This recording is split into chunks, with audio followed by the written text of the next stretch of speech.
आज 4 अगस्त की बिहार बुलेटिन में स्वागत है आपका दोस्तों। आज हो चुका है 4 अगस्त, तो आज की बिहार की टॉप 10 खबर लेकर आए हैं आपके लिए। तो ऐसे में अगर आप भी बिहार न्यूज से इंटरेस्ट रखते हैं तो आप हमारे साथ बने रहे। आपके लिए एक जरूरी सूचना है कि केडीवी लाइव का ऐप आ चुका है। केडीवी लाइव ऐप में बिहार की किसी भी खबर को आप 1 मिनट से भी कम समय में देख सकते हैं। जी हाँ, केडीवी लाइव ऐप में बिहार की किसी भी खबर को 1 मिनट से भी कम समय में दिया जाता है। इस ऐप को इंस्टॉल करने के लिए प्ले स्टोर में जाइए, सर्च कीजिए केडीवी लाइव आ जाएगा, उसको इंस्टॉल कीजिए और पूरे बिहार की खबरों को देखिए। तो चलिए चलते हैं आज की खबरों की ओर। दोस्तों, बिहार के अधिकतर हिस्सों में रुक रुक करके बारिश का सिलसिला लगातार जारी है। मौसम विभाग के अनुसार अगले 24 घंटे के दौरान कैमूर, रोहतास, बक्सर, किशनगंज, अररिया और पूर्णिया जिले में कुछ स्थानों पर बहुत भारी बारिश हो सकती है। जब भोजपुर, अरवल, औरंगाबाद, सुपौल, सहरसा, मधेपुरा और कटिहार जिले में 1-2 स्थानों पर भारी बारिश की आशंका को देखते हुए येलो अलर्ट जारी कर दिया है। जब 5 से 6 अगस्त को पश्चिमी चंपारण, पूर्वी चंपारण, गोपालगंज, सिवान, सारण, सीतामढ़ी, शिवहर, मुजफ्फरपुर, वैशाली, दरभंगा, समस्तीपुर, मधुबनी, सहरसा, अररिया, किशनगंज, पूर्णिया और कटिहार में भारी बारिश को लेकर के येलो अलर्ट जारी कर दिया है। जब मौसम विभाग के अनुसार पश्चिम बंगाल के गंगा क्षेत्र और फिर उसे सटे झारखंड के ऊपर कम दबाव का केंद्र बना हुआ है, जिसमें बिहार में मानसून की सक्रिय और अधिक बढ़ गई है। अगले सप्ताह तक बिहार में बारिश के प्रबल आसार जताए गए हैं। दोस्तों, बिहार में गाड़ियों की आरसी और ड्राइविंग लाइसेंस से मोबाइल नंबर और पता अपडेट करना अनिवार्य कर दिया गया है। जब परिवहन विभाग की ओर से 1 महीने का समय दिया गया है। निर्धारित समय सीमा के बाद मोबाइल नंबर और पता अपडेट कराने पर जुर्माना लगेगा। शनिवार को परिवहन विभाग के सचिव संजय कुमार अग्रवाल ने सभी जिलों के डीटीओ को निर्देश जारी कर दिया है। जब सचिव संजय अग्रवाल ने कहा कि वाहन मालिक अपनी गाड़ी के रजिस्ट्रेशन और फिर जिन लोगों के पास ड्राइविंग लाइसेंस है वे लोग मोबाइल नंबर को अनिवार्य रूप से अपडेट करा लें। इसको लेकर के 1 माह का समय दिया गया है। डेटा अपडेट नहीं होने पर संबंधित वाहन मालिकों पर कार्रवाई की जाएगी। मोटर वाहन अधिनियम की धारा 49 के अनुसार वाहन मालिकों को अपने नए पते की सूचना 30 दिनों के अंदर सक्षम प्राधिकार को उपलब्ध कराना होगा। इसका उल्लंघन करने वालों पर नियम अनुसार कार्रवाई की जाएगी। मोबाइल नंबर अपडेट कराने के लिए आधार से लिंक नंबर देना होगा। अपडेट कराने की सुविधा परिवहन सेवा पोर्टल पर उपलब्ध है। नंबर अपडेट नहीं होने पर संबंधित वाहन का पॉल्यूशन सर्टिफिकेट भी नहीं बन सकेगा। परिवहन सचिव ने बताया है कि कई गाड़ी मालिक है जिनके वाहन पर यानी कि गाड़ी का रजिस्ट्रेशन और ड्राइविंग लाइसेंस के साथ लिंक मोबाइल नंबर और एड्रेस गलत या फिर उपयोग में नहीं है। इस वजह से दुर्घटना और फिर अन्य घटना होने पर वाहन मालिक और फिर चालक की पहचान करना मुश्किल हो जाता है। मोबाइल नंबर अपडेट करने या फिर संशय की स्थिति में परिवहन विभाग के हेल्प डेस्क नंबर पर कॉल करके जानकारी प्राप्त कर सकते हैं। इसके लिए परिवहन विभाग की ओर से नंबर जारी कर दिया गया है और ये नंबर है 061225471212।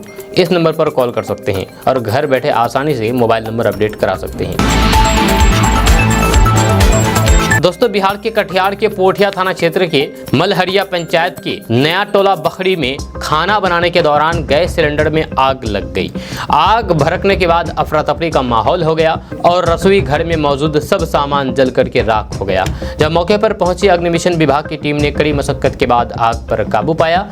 जब पीड़िता पूनम देवी और सूरज कुमार ने बताया है कि उन्होंने आज ही गैस सिलेंडर लिया था और खाना बनाने के लिए गैस सिलेंडर लगा करके उसे चालू कर ही रहे थे कि तभी आग भड़क गई। आग लगने के बाद उन्हें कुछ भी समझ में नहीं आया और फिर सभी लोग जान बचा करके बाहर निकल गए। वहीं पर पीड़ित परिवार के मुआवजे की मांग कर रहे हैं। दोस्तों, पूर्णिया के तनिष्क शोरूम में हुई लूट मामले को लेकर के पुलिस और एसटीएफ ने बड़ी कार्रवाई करते हुए कुख्यात बिट्टू सिंह के लॉज और फिर ससुराल में 2 छापेमारी की है। जब पुलिस और एसटीएफ की ज्वाइंट रेड की हाट थाना क्षेत्र के प्रभात कॉलोनी स्थित लॉज और फिर ससुराल में करीब 2 घंटे तक चली है। रेड सदर डीएसपी पुष्कर कुमार के नेतृत्व में की गई है। रेड के दौरान पुलिस ने हर एक कमरे का कोना कोना खंगाला और फिर हर एक से करीब पूछताछ की। जानकारी देते हुए सदर एसडीपीओ ने बताया है कि बिट्टू सिंह के प्रभात कॉलोनी स्थित ससुराल से चंदन कुमार उर्फ प्रिंस के केस से जुड़े हुए दस्तावेज मिले हैं। जब प्रिंस पटना के बेउर जेल में बंद है। पटना के बेउर जेल से लूट की साजिश रचने वालों में प्रिंस भी शामिल था।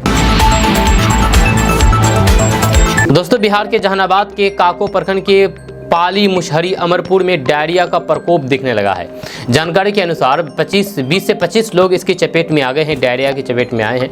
यह सूचना मिलते ही स्वास्थ्य विभाग की टीम मौके पर पहुंची और फिर लोगों की जांच में जुट गई है। सिविल सर्जन देवेंद्र प्रसाद ने बताया है कि 2 की हालात बहुत ज़्यादा खराब है, जहाँ दोनों को अस्पताल में भर्ती कराया गया है और बाकी लोगों की जाँच चल रही है। उन्होंने कहा है कि गंदगी और फिर सही खान पान नहीं होने के कारण डायरिया का प्रकोप बढ़ा है, जहाँ वहीं पर गाँव के लोगों का कहना है कि इसके कारण एक व्यक्ति की जान भी जा चुकी है।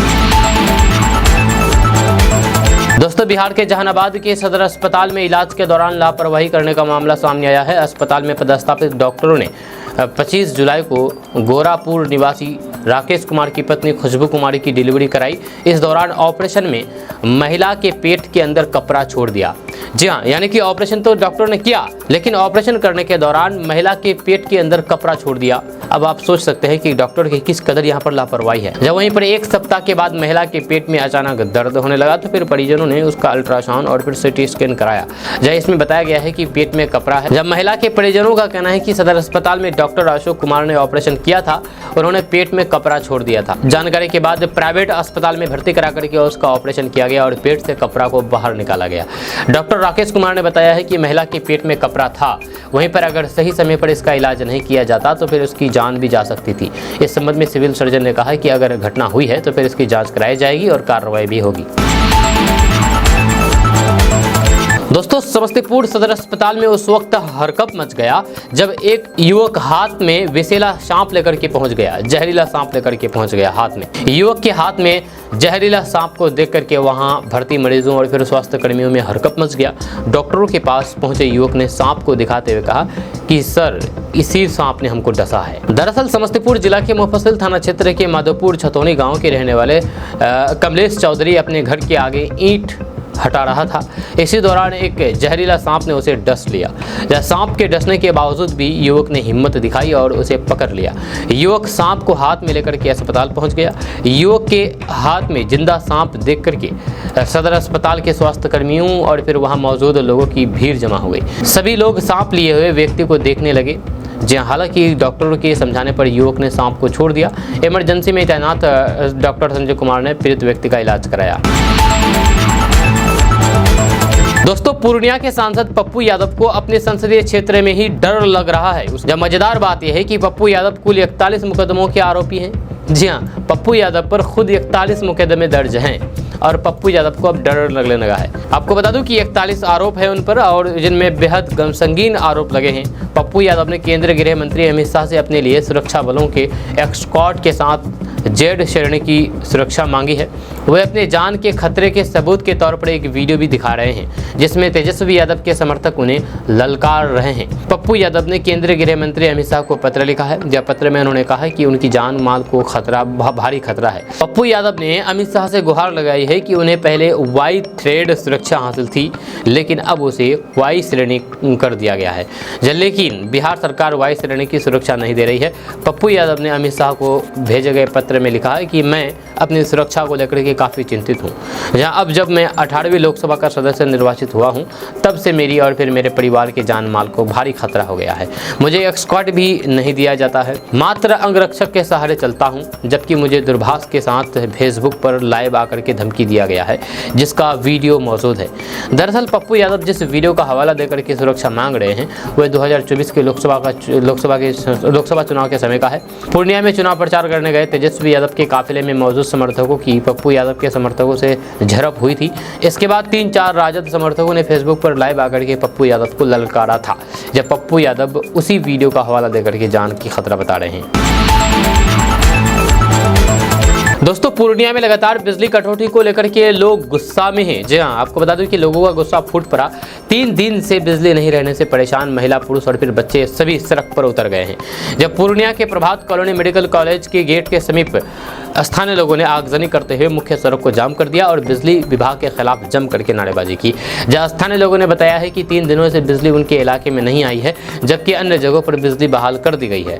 जब बगल के मोहल्ले में बिजली आ चुकी है, लेकिन प्रभात कॉलोनी इलाके में बिजली नहीं दी गई है। विभाग के अधिकारी कॉल तक नहीं उठाते हैं। इस दौरान घर की महिलाएं भी सड़क पर उतर गई है, बिजली विभाग के खिलाफ प्रदर्शन करने लगी है। महिलाओं का कहना था कि गुरुवार को आई आंधी के समय जो बिजली गई है, अभी तक लौट करके के नहीं आई है। घर की टंकी में पानी खत्म हो गया है, इन्वर्टर तक बैठ चुका है, लेकिन बिजली की विभाग के अधिकारी के कान तक जू नहीं गुज रही है।